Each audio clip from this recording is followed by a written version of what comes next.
presidente, vereadores.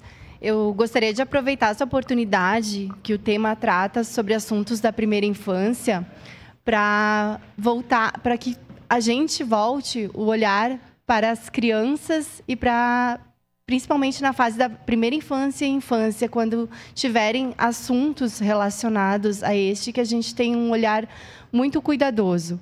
Porque tudo que a gente fizer, que a gente aprovar, que a gente criar projetos de leis para essa faixa etária, a gente precisa ver como um investimento.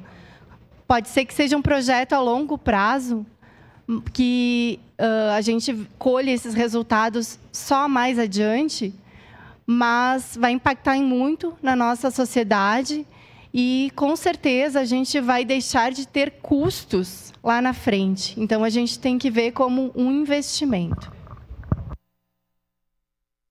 Obrigado. Lucas Gil, com a palavra.